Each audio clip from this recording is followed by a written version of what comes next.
যেদিন আপনার বাড়িতে ইঞ্জিনবিহীন চার পায়া গাড়িটা যাবে, সেই দিন এই চার পায়া গাড়ি আপনাকে নিয়ে হারিয়ে যাবে চিরতরে। তার পরের দিন থেকে আপনি আর কখনো আপনার বাড়িতে ফিরতে পারবেন না, চাইলেও ফিরতে পারবেন না। এইভাবে কখনো চিন্তা করেছেন মৃত্যু কতটুকু কাছে আপনি জানেন? আপনি একটা শ্বাস ফালানোর পরে আরেকটা শ্বাস যখন টান দেবেন, এর মধ্যে কোনো ফারাক আছে? ফরক নাই। তার চেয়েও কাছে মৃত্যুটা।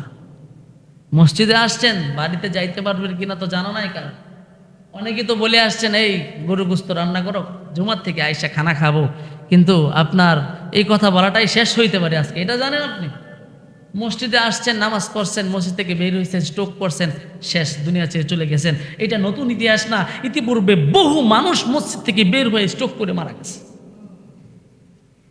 গাঁয়ের মাদ্রাসাতে আমি পড়ি যখন, ওই গাঁয়ের মাদ্রাসার মধ্যে তখনকার একজন বড় নেতা, তার অনেক টাকা পয়সার সে মালিক, সে জুমার নামাজ পড়ছে।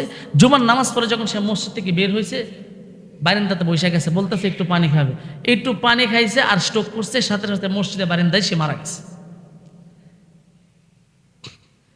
জানাজার মধ্যে তার সন্তান বলতেছে যে বাবা বলে আসছে বাসায় থেকে যে বিরিয়ানি খাবে, তো মা বিরিয়ানি রান্না করতেছে, জুমার থেকে গিয়ে খাবে, কিন্তু বাবার জুমার থেকে গিয়ে আর বিরিয়ানি খাওয়া হলো না, তার জুমার পরে তাকে কবরে যাইতে হয়েছে। তো এটাই তো দুনিয়া। कभी सुख है कभी दुख है, यही का नाम दुनिया है। अभी क्या था अभी क्या है, दुनिया बदलती है। कभी सुख है कभी दुख है, এই দুনিয়ার মধ্যে কখনো সুখ কখনো দুঃখ। अभी क्या था अभी क्या है, दुनिया बदलती है। यही का नाम दुनिया है। দুনিয়ার নামই হলো এটা। কখনো সুখ করবে কখনো দুঃখ করবে, কখনো আনন্দ উল্লাসে জীবন কাটবে কখনো দুঃখে জীবন কাটবে, কখনো পেটে খাবার থাকবে কখনো থাকবে না, কখনো বাবার কাঁধে সন্তানের লাশ উঠবে কখনো সন্তানের কাঁধে বাবার লাশ উঠবে। এটা হলো দুনিয়ার সিস্টেম, দুনিয়া পরিবর্তনশীল। আবি ক্যা থা আবি ক্যা হ্যায়, দুনিয়া বদলতি হ্যায়। এখন ভালো সময় আছেন, দুপুরবেলা ভালো সময় কাটছে, বিকালবেলা আপনার সময়টা খারাপ হয়ে যাইতেই পারে। সকালবেলা আপনার কাছে অনেক টাকা পয়সা আছে, ব্যাংকে অনেক ব্যাংক ব্যালেন্স আছে, কিন্তু বিকালবেলা আপনি ফকির হইতে পারেন। সকালবেলা ধনীর দুই, ফকির সন্ধ্যাবেলা। এই জন্য সবার কাছে আরজ থাকবে এটাই যে দিন শেষে আমাদেরকেই কিন্তু ওই আমাদের পূর্বপুরুষ যারা চলে গেছে বিদায় নিয়ে, তারা যেই পথে চলে গেছে আমরাও কিন্তু সেই পথেরই যাত্রী। আমাদেরও কিন্তু এই দুনিয়া থেকে চলে যাইতে হবে।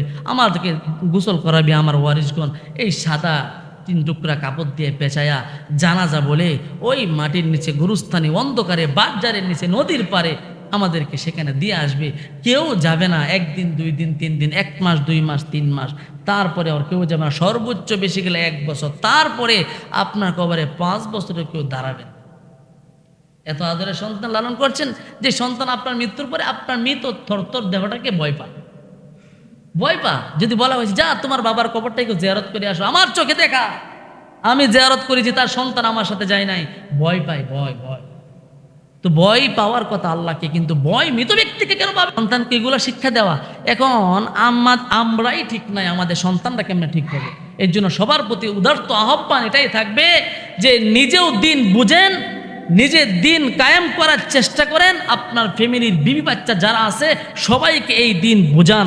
দেখেন আপনার ফ্যামিলির মানুষ যদি নামাজ না পড়ে, তাহলে আপনি যতই নামাজ পড়েন তাদের একটা হিসাব কিন্তু আপনাকে দিতে হবে। এই জন্য আপনি নিজেও ঠিক হবেন, আপনার ফ্যামিলির মানুষকেও ঠিক করবেন। আল্লাহ তাআলা এই সামান্য কথার উপর সবাইকে আমল করার তৌফিক দান করুন। সবাই বলে আমিন।